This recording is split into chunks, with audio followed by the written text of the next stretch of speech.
Nah, kesempatan pagi hari ini saya akan sharing berbagi dengan saudara sebuah pengajaran firman Allah yang pagi ini saya berikan judul menembus batasan. Dalam kehidupan kita itu terbatas. Makanya ada banyak batasan-batasan dalam hidup kita yang serba terbatas, seringkali kita nggak bisa lampaui. Batasan kita nggak bisa tembus. Nah, disitulah kita sadar kita butuh Tuhan. Kita butuh iman, kita butuh pengharapan, kita butuh percaya, kita dikuatkan. Untuk apa? Untuk kita bisa mengalami namanya breakthrough, terobosan besar, menembus batasan keterbatasan kita.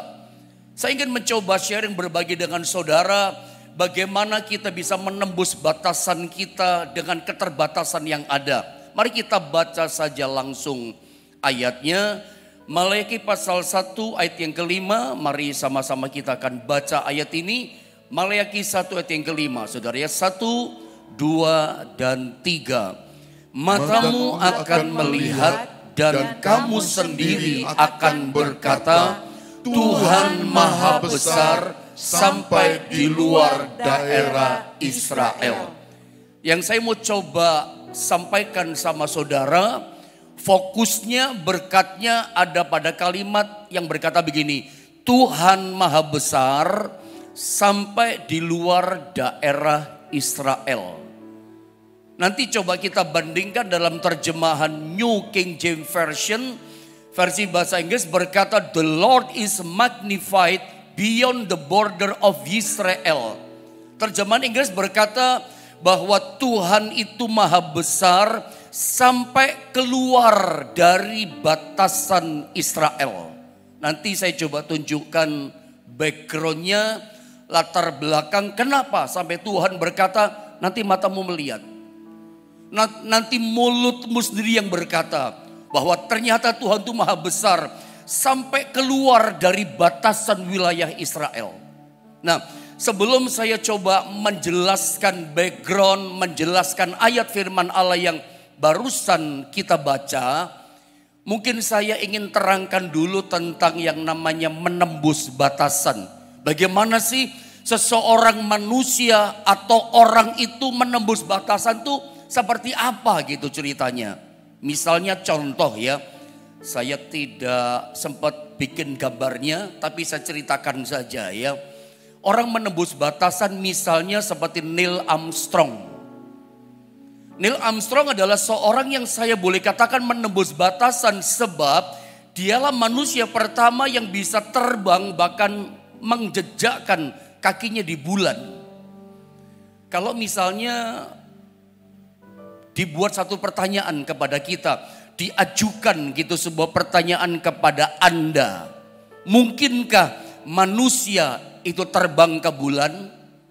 Kayaknya sebelum tahun 1969 orang akan sepakat berkata nggak mungkin, mustahil, nggak bisa orang terbang ke bulan. Karena kita tahu sama-sama sejarah mengatakan kalau tidak salah tanggal 20 Juli 1969 itulah pertama kali manusia menembus batasan terbang ke bulan, menjejakkan kakinya di bulan. Tapi seandainya diajukan pertanyaan sebelum tahun 1969, mungkinkah manusia terbang ke bulan? Ya semua pasti setuju, semua berpendapat sepakat, tidak mungkin, tidak bisa, mustahil orang bisa terbang ke bulan. Tapi kenyataannya sejarah membuktikan ada orang yang menembus batasan mustahil itu, melampaui. Sebab di sebelum tahun 1969 kayaknya sudah ada sebuah ketetapan yang mengatakan nggak bisa, nggak mungkin, mustahil. Itu kan ketetapannya. Itu kan semua omongan orang, nggak bisa dong gitu. Tapi ternyata ada yang menembus breakthrough batasan itu, yaitu Neil Armstrong. Tentu lewat tim yang besar gitu. Dan terbukti, sejarah membuktikan 10 orang kemudian yang pernah mendaratkan kakinya di bulan. Dan seterusnya, dan seterusnya. Saya mau coba sodorkan ini loh, ada seorang yang bisa menembus batasan. Dan selalu saya pernah sampaikan sama saudara, kalau kata Kalau ada satu ketetapan berkata mustahil. Kalau sudah ada omongan yang mengatakan nggak mungkin, nggak bisa. Kalau nanti kemudian ada yang bisa melampaui batasan itu, pasti nggak banyak orang. Itu saudara ya. Pasti yang bisa itu menembus batasan hanya sedikit orang saja, segelintir orang saja. Termasuk ketika saya kasih contoh satu lagi. Dulu orang di dunia ini mungkin sekitar abad pertengahan gitu ya. Ada satu pandangan yang ditetapkan saat itu mengatakan dunia itu bukan bulat, tetapi dunia itu adalah datar, flat begitu. Makanya di masa itu tidak ada yang namanya pelaut atau sebutlah nelayan. Berlayar di lautan samudera, tidak berani sampai berlayar terlalu jauh ke tengah samudera, ke lautan gak berani. Kenapa? Karena pandangan di abad pertengahan ditetapkan begini, dunia itu datar. Nanti kalau berlayar di lautan sampai terlalu jauh ke sana, jangan-jangan melewati batasan datar tadi bumi. Tahu-tahu kapalnya jatuh ke bawah. Karena ada sebuah ketetapan dari mulut ke mulut, pandangan yang dipercaya hari itu batasan pemikiran manusia. Dunia itu datar, hati-hati kalau sampai jalan atau sampai berlayar di lautan lewat garis batas, ya pasti jatuh ke bawah. Ternyata abad pertengahan, kalau tidak salah tahun 1492 itu ya, ada seorang menembus batasan, pemberani, orang ini namanya Christopher Columbus. Anda pernah dengar sejarah itu? Dia dengan keberaniannya, dia ingin menembus batasan, dia tidak menanggapi, kayaknya dia kurang meyakini tentang batasan pemikiran dunia itu datar.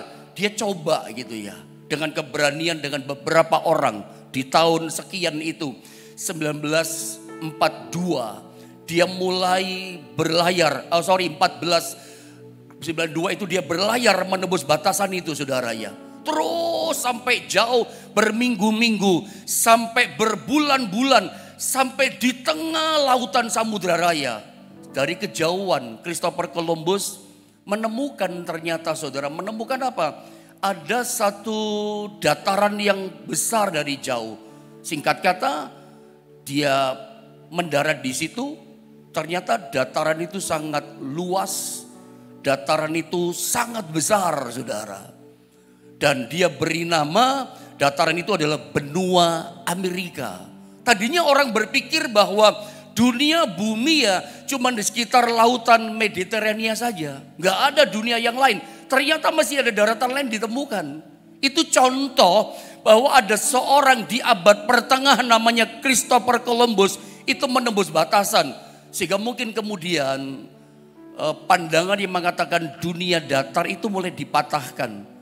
Ada orang mulai cari ilmu lagi mengatakan, oh ternyata dunia bulat dan seterusnya. Saya kurang paham seperti itu. Tetapi intinya begini yang saya coba ceritakan. Ini loh contoh orang-orang yang bisa menembus batasan dalam ketetapan yang ada pada waktu itu. Semua orang berkata gak bisa melampaui lagi. Gak bisa menembus lagi. Pokoknya dunia itu datar, hati-hati sampai batasan bisa jatuh ke bawah. Ternyata Christopher Columbus menembus batasan di abad pertengahan itu. Nah, yang saya mau coba sampaikan sama saudara, coba lihat gambar ini saudara ya, lihat gambar ini.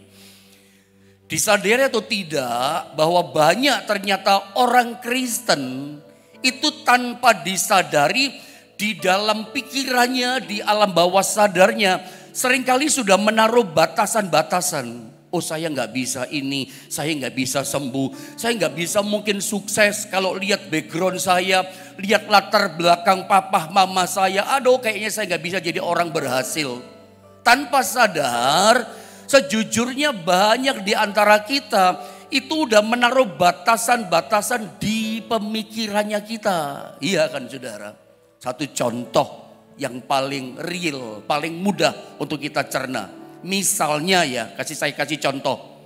Ada seorang pengusaha, dia berpikir dalam pikirannya dan hatinya, dia berkata begini, saya ini bahkan mungkin ngomong sama orang lain, Saya ini pengusaha yang paling omsetnya ya paling cuma 500 juta. Ini contoh, saya bikin contoh yang besar ini. Ada orang-orang tertentu berkata begini, saya ini paling-paling pengusaha yang batasan omsetnya maksimal ya paling 500 juta. Lebih daripada itu saya nggak sanggup. Itu contoh.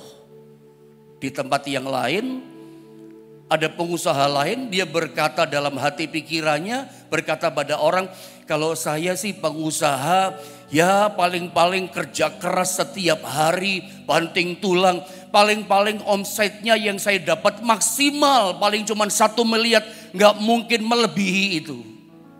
Ini contoh orang yang di dalam pikirannya sudah menaruh framing, batasan-batasan. Saya nggak mungkin bisa melebihi daripada itu. Atau seperti contoh yang pertama tadi, misalnya ada seorang eksekutif muda. Eksekutif muda ini berkata gini, saya ini kalau lihat latar belakang pendidikan saya, lihat background papi mami saya, papa mama orang tua saya, kayaknya saya paling-paling banter, paling top.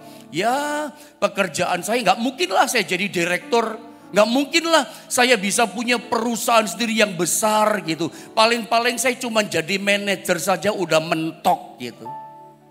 Bisa jadi loh, orang tanpa disadari seperti orang muda ini menaruh batasan di pikirannya. Lihat background pendidikan saya, lihat latar belakang orang tua saya cuman segini, ya paling-paling saya cuman segini saja. Tanpa disadari ada banyak kita menaruh batasan seperti itu. Dalam bisnis kita, dalam pekerjaan kita, ya paling-paling nanti mentok akhir tahun omsetnya cuman sekian. Atau kalau Anda sakit, dokter vonis sakitnya ini misalnya. Lalu Anda berpikir, iya ya. Itu kayaknya vonis dokter itu menjadi sebuah ketetapan yang gak bisa dirubah gitu. Iya kayaknya saya gak bisa sembuh. Kayaknya saya lama-lama akan turun-turun lalu selesai dan mati dan sudahlah sampai di situ. Ketetapan gitu. Coba saya mau sampaikan sama saudara begini, lihat gambar ini. Sebetulnya begini saudara ya. Percayalah dengan iman, percayalah dengan keyakinan sungguh-sungguh bahwa yakinlah Tuhan itu sesungguhnya punya rencana atas hidup kita yang jauh lebih besar, melampaui batasan pikiran kita. Makanya jangan taruh batasan di pikiran kita. Makanya seringkali kenapa sih kuasa Tuhan gak bisa bekerja hebat dalam kehidupan kita. Tuhan ingin memberkati kita, tapi berkatnya gak terjadi. Tuhan harusnya bisa menyembuhkan kita dengan sempurna, tapi mujizat kesembuhan tidak kita alami. Kenapa? Karena kita sudah kasih garis batas di pemikiran kita. Saya gak bisa sembuh. Saya gak bisa dipulihkan. Saya gak bisa terima jalan keluar bisa berhasil. Karena kita sudah kasih tembok batasan di pikiran kita. Saya gak bisa berhasil. Saya ini gak bisa sembuh. Padahal Tuhan punya janji. Tuhan itu punya rencana yang jauh lebih hebat. Jauh lebih besar yang melampaui batasan akal pikiran kita. Makanya sekarang saya berharap, saya berdoa. Lewat pengajaran firman Allah yang dilepaskan sekarang ini juga bisa membongkar itu tembok Yeriko yang tebal. Batasan-batasan pikiran yang kita pikir gak mungkin saya bisa ke depan. Gak mungkin saya bisa robohkan. Gak mungkin saya bisa tembus.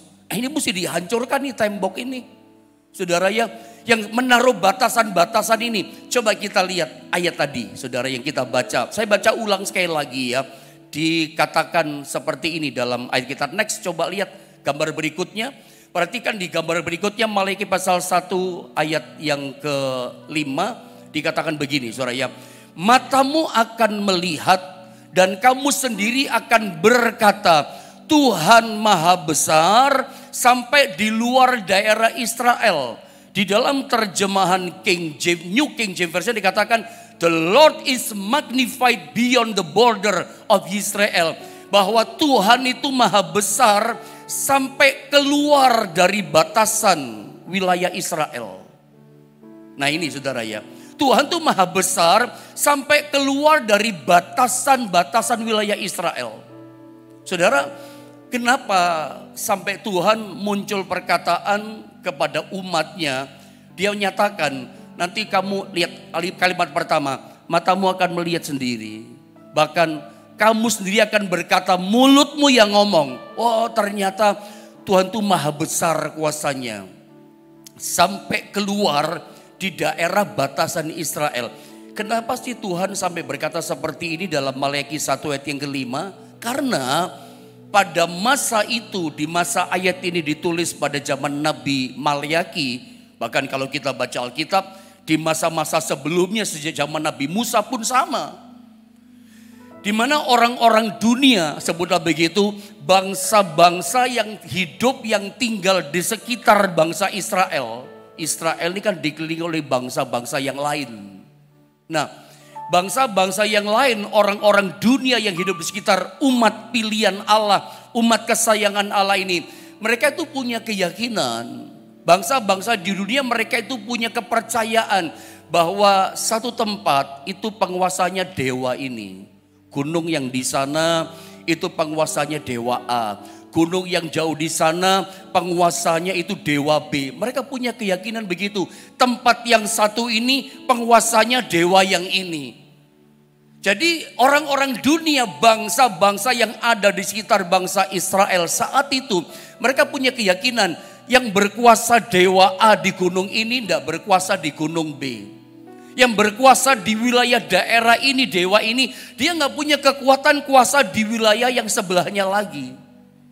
Jadi keyakinan bangsa di dunia saat itu, kekuasaan yang mereka percaya dewa-dewa itu hanya di wilayahnya, daerahnya masing-masing.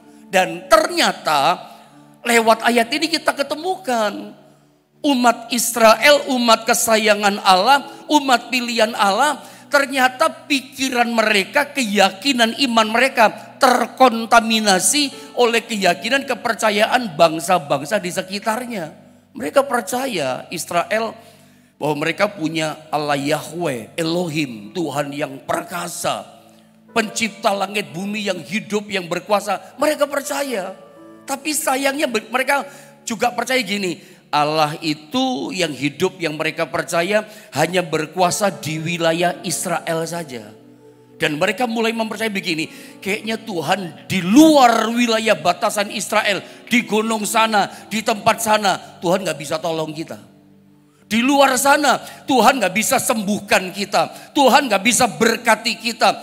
Itu sampai berurat akar jadi keyakinan kepercayaan umat Allah bangsa Israel. Mereka bisa mempercayai gini, Tuhan hanya berkuasa menolong kita, sembuhkan kita, berkati kita, cuman di batasan wilayah Israel. Di luar batasan Israel, Tuhan gak bisa berkati kita, Tuhan gak bisa tolong kita, Tuhan gak bisa bikin apa-apa dan tidak bisa berbuat apa-apa di luar batasan wilayah Israel. Makanya Tuhan dalam Maleakhi pasal 1 ayat yang kelima, perkataan firman-Nya seperti menyentakkan umat Israel, seperti menemplak-plak keras bangsa Israel. Matamu akan melihat, bahkan mulutmu akan berkata nanti, ternyata Tuhan itu maha besar sampai di luar batasan Israel. Mari kita belajar lewat firman Allah ini dari kisah bangsa Israel ini. Jangan kita menaruh batasan-batasan begitu. Kalau urusan kerjaan Tuhan bisa berkati. Tapi kalau soal sakit, Tuhan gak bisa sembuhkan. Loh ini kan namanya Anda sedang kasih batasan sama kuasa Tuhan. Iya kan?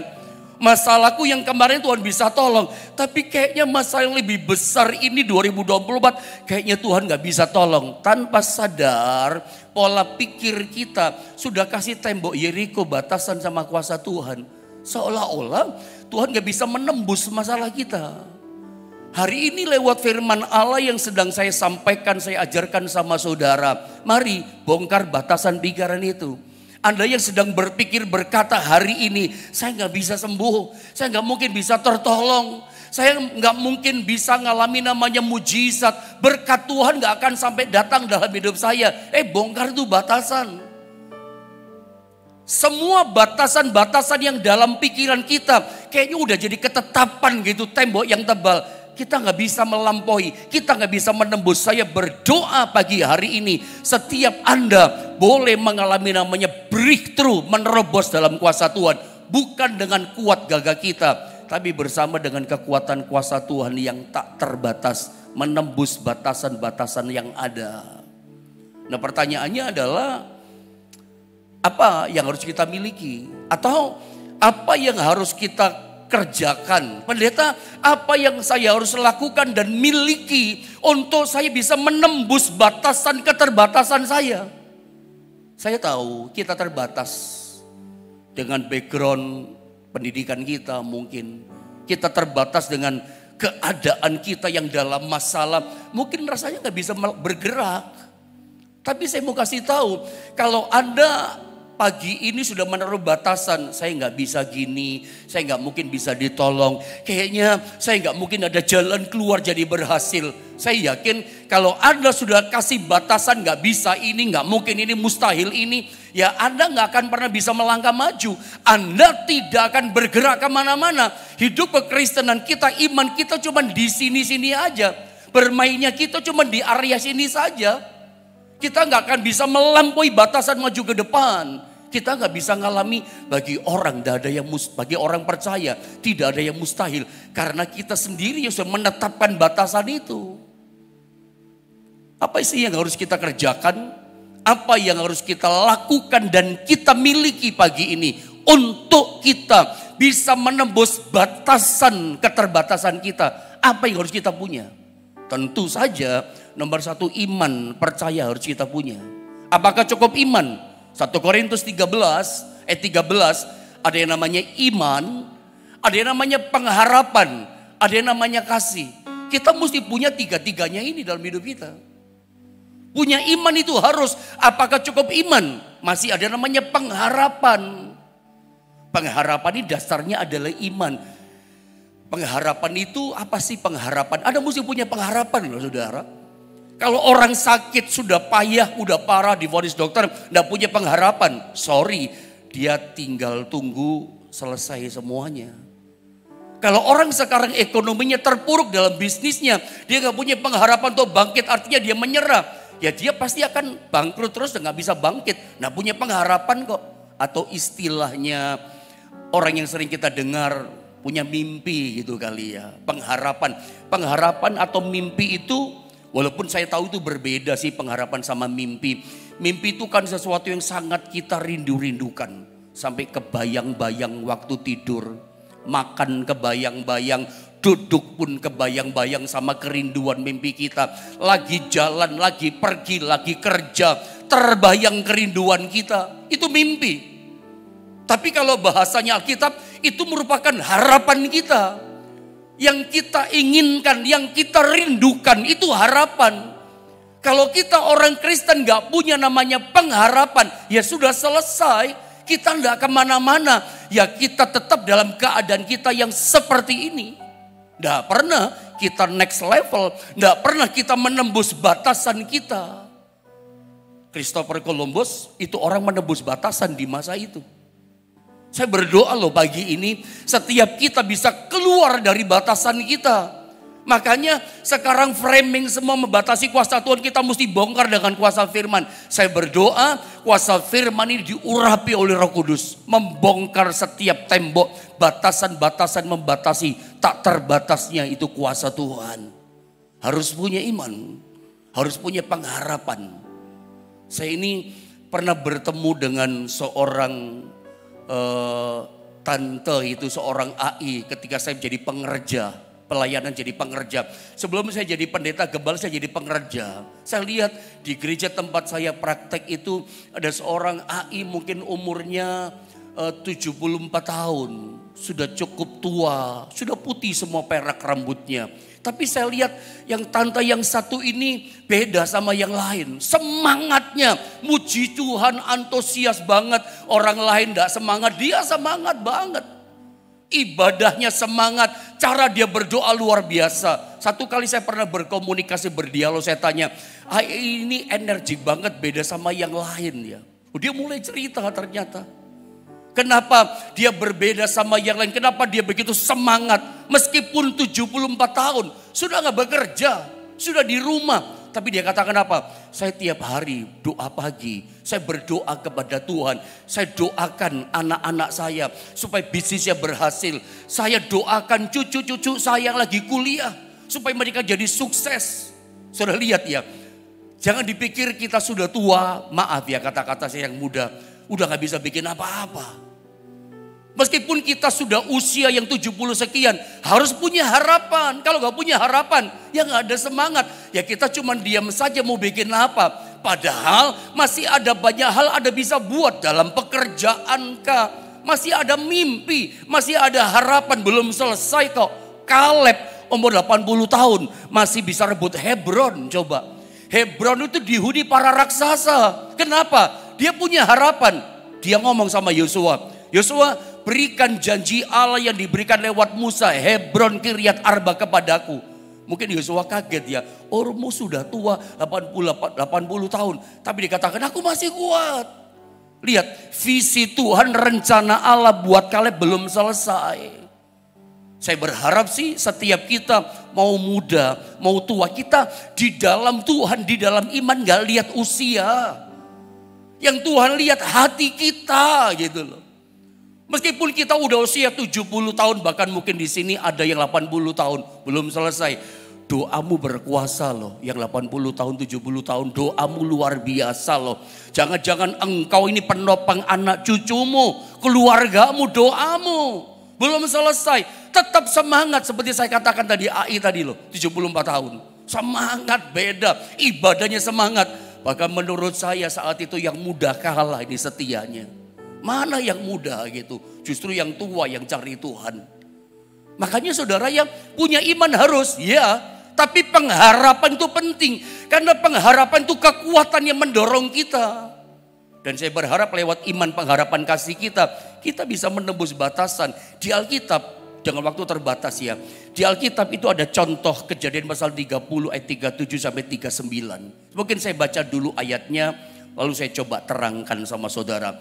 Ayat 37 dan 39 Kejadian 30. Lalu Yakub mengambil dahan hijau dari pohon hawar, pohon badam dan pohon berangan. Dikupasnyalah dahan-dahan itu sehingga berbelang-belang sampai yang putihnya kelihatan. Dahan kulit pohonnya dilepasin sama Yakub, macam-macam pohon ya. Pohon hawar, badam, berangan dikupas. Itu keluar getahnya ya. 38.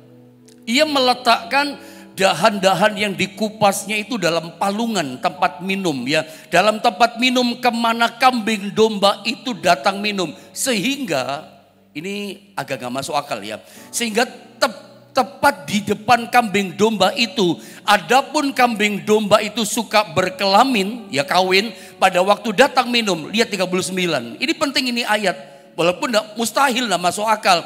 Jika kambing domba itu berkelamin dekat dahan-dahan itu, kulit-kulit pohon yang dilepasin sama Yakub yang keluar getahnya, yang belang-belang coreng-coreng itu, maka anaknya bercoreng-coreng, berbeda-beda dan berbelang-belang. Jadi Yakub lihat itu, latar belakangnya gini loh. Yakub itu udah capek sebetulnya ikut kerja sama mertuanya Laban. Kerja 7 tahun gak dapat apa-apa, dapat cuman istri. Tapi Leah yang diharapkan Rahel. Si Laban katakan, lu mesti kerja 7 tahun lagi dapatkan orang kamu cinta Rahel. 14 tahun kerja, gak dapat apa-apa, ujian dia. Miskin gak punya apa-apa. 14 tahun kerja, coba Anda pikir, harusnya orang kerja 14 tahun udah punya ini, punya itu segala macam. Yakub 14 tahun kerja gak punya apa-apa. Udah kuat, dia sudah ikut sama Laban, kerja sama Laban, ditipu terus, dibohongin terus. Sampai satu kali ketika dia lihat ini yang Tuhan kerjakan, dia lihat ya, ketika dia potongin kulit-kulit pohon tadi ditaruh di palungan, ada domba berkelamin, kambing domba berkelamin, lagi kawin begitu. Lihatin dahan-dahan tadi yang banyak getahnya tadi, yang coreng-coreng segala macam, lahir anaknya belang-belang bintik-bintik. Akhirnya dia datang sama si Laban, papa mertua, kita bikin deal ya, kita kesepakatan. Kesepakatan apa mantu? Kita kesepakatan, aku kerja terus gak apa-apa sama papa mertua. Tapi gini, nanti kalau anak kambing dombanya papa mertua lahir, anaknya coreng-coreng, bintik-bintik, belang-belang, itu punya aku. Dalam hati Laban ketawa, bodoh banget ini menantu satu. Goblok banget ini gitu. Karena kita tahu, dia pasti ketawa. Kita tahu ya namanya kalau papinya polos, maminya polos, ya anaknya polos. Iya kan? Kalau papinya binte-binte, maminya binte-binte, ya anaknya binte-binte. Makanya ketawa si Laban ini. Oke, kita deal sepakat, tanda tangan boleh, cap jempol boleh, tek, jadi deal sorenya. Ternyata apa yang terjadi? Yakub lakukan tadi, itu hampir semua kambing domba yang beranak bintik-bintik belang-belang. Hari itu Yakub jadi kaya. Hari itu Yakub yang sudah gak kuat, keadaannya yang terpuruk, dia bisa menembus batasan. Kenapa? Harapannya tadi loh. Imannya tadi loh. Makanya dengan cepat saudara lihat gambar ini. Iman yang melebihi pengetahuan. Memang di ayat 39 saya tahu. Ketika saya dulu sekolah Alkitab, saya pernah ajarkan khusus ayat ini sama saudara.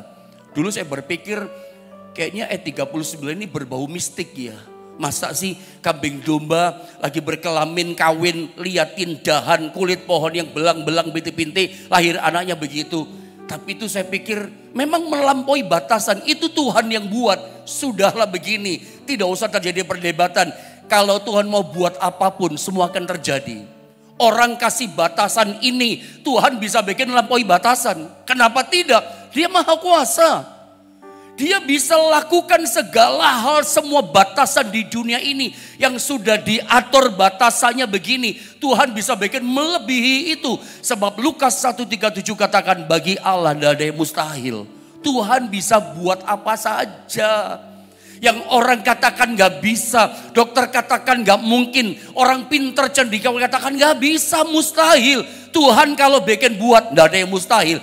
Dia selalu bisa membuat batasan. Makanya pagi ini kalau Anda sedang dalam keadaanmu yang terbatas. Nggak bisa Pak, saya melebihi ini. Omsetnya nggak bisa Pak, udah kerja keras nggak bisa Pak. Anda mau menembus batasan, Anda mesti punya iman. Siapkan imanmu, siapkan harapanmu, siapkan cintamu, kasihmu pada Tuhan. Bukan karena kita kuat, tapi karena kita punya Tuhan yang punya kuasa. Bisa menembus batasan menolong kita. Makanya hari ini yang lemah-lemah, yang sudah menyerah dengan keadaan. Engkau mesti never give up. Bangkit kembali, pantang menyerah. Kita punya Tuhan yang sanggup tolong setiap kita. Di Alkitab ada contoh yang lain. Contohnya Abraham. Anda catat saja waktu kita terbatas. Abraham ini Kejadian 15:5-6 udah menyerah dengan janji Allah. Tuhan suruh lihat, hitung bintang di langit. Seperti yang kamu lihat itu nanti. Seperti itulah banyaknya keturunanmu. Abraham akhirnya menjadi percaya. Dan kepercayaannya itu menjadi satu kebenaran di hadapan Allah. Dan digenapi janji atas Abraham. Kita tahu cerita itu. Mungkin saya gak usah bicara panjang lebar. Tapi Abraham mengalami sudah 100 tahun. Istrinya 90 tahun. Gak bisa punya anak. Dia menembus batasan karena iman pengharapannya gak mati. Beberapa gambar lagi coba saya tunjukkan sama saudara. Nah, saudara dengar baik, iman termasuk pengharapan kita dan kasih kita. Itu membuat kita berani bertindak ekstra melampaui ambang batas. Saya tidak tahu apa sih ambang batasan hidup kita. Yang kayaknya sudah kayak beginilah Pak, gak bisa lagi. Tapi asal ada punya iman karena Tuhan. Ada bisa menembus batasan itu loh saudara ya. Asal Anda punya pengharapan sungguh-sungguh. Ingat saya katakan pengharapan itu sesuatu yang kita rindukan, yang kita impi-impikan. Itulah yang buat kita jadi kuat iman kita. Terbayang-bayang. Kalau hari ini Anda sakit, Anda mesti punya kerinduan pengharapan. Aku yakin aku pasti sembuh. Itu yang kita bayangkan, itu yang kita imani. Duduk, aku sembuh. Lagi jalan, aku sembuh. Yang tertutup jalannya, pasti ada jalan keluar. Jangan menyerah dengan keadaanmu. Di dunia ini ada banyak contoh yang lain. Misalnya lihat gambar ini. Martin Luther King Jr. Dia pernah pidato di hadapan ratusan ribu. Mungkin 100 ribu atau 200 ribu orang. Dia pidato, dia kasih judul I have a dream. Saya mempunyai mimpi. Mimpinya apa dia? Dia ingin kesetaraan. Hak sipil daripada warna kulit hitam dan kulit putih. Itu supaya setara. Dia punya mimpi kesetaraan haknya orang-orang kulit hitam. Termasuk dia kan kulit hitam. Dan akhirnya terjadi kan mimpinya ada kesetaraan. Rasanya mustahil saat itu. Tapi sekarang terjadi. Sama dengan contoh yang terakhir, lalu selesai kita berdoa. Nick Vujicic, seorang tokoh yang tidak asing buat kita. Orang yang tidak punya kaki, dua kaki nggak punya, dua tangan pun nggak punya. Ada satu kayak stick drum begitu. Papa mamanya pendeta ya, Nick Vujicic. Itu hampir-hampir menolak membuang dia. Nggak kuat lihat anak ini. Kalau mereka mati, mereka pikir anak ini mau jadi apa, masa depannya bagaimana. Tapi ternyata nggak usah khawatir ya papa mama orang tua. Anak-anak kita itu punya masa depan sendiri-sendiri. Contohnya Nick Vujicic. Nggak punya tangan, nggak punya kaki. Orang ini menjadi inspirasi dunia. Bukan berarti dia seperti ini, dia tadinya berapa kali mau bunuh diri. Tapi ketika dia mengalami perjumpaan secara pribadi dengan Tuhan, ngalami kuasa Tuhan secara pribadi, bangkit semangatnya. Dia punya iman yang kuat, dia punya mimpi pengharapan yang kuat sama Tuhan. Dan orang ini yang bernama Nick Vujicic, jelas dia seorang contoh inspirasi menembus batasan kehidupan. Dia bisa melampaui banyak hal. Orang ini orang yang sukses. Di Amerika punya rumah, di Australia punya rumah. Menjadi motivator kelas 1 dunia. Memberkati banyak orang. Istrinya cantik, normal cantik. Anaknya normal. Dia bisa mengerjakan banyak hal yang normal. Yang orang normal bisa buat, dia bisa buat. Harusnya gak bisa, tapi dia bisa menembus batasan itu. Kenapa? Cintanya sama Tuhan. Imannya sama Tuhan. Ini contoh saudara ya. Dan orang ini orang yang sangat berhasil dalam hidupnya. Saya yakin bukan karena kuatnya dia. Hebatnya apa? Maaf kata-kata saya. Tidak punya tangan, tidak punya kaki. Bisa apa? Saya yakin itu karena power kuasa Tuhan yang bekerja sama dia. Orang ini bisa menembus batasan. Saya yakin kalau Nick Vujicic saja Tuhan bisa pakai begitu. Apalagi kita yang normal. Apalagi kita saat ini. Saya berdoa lewat firman Allah ini. Tuhan akan bawa kita lewat firman Allah ini. Menembus setiap batasan tembok yang di kota tebal kita bisa tembus. Yosua pernah ngalami itu. Daniel pernah ngalami itu. Saya berdoa setiap kita pun dibawa Tuhan ngalami menembus batasan keterbatasan kita. Doa saya kuasa Tuhan, kebaikan Tuhan dilimpahkan dalam hidup kita. Ku percaya kau Tuhan yang tak pernah gagal.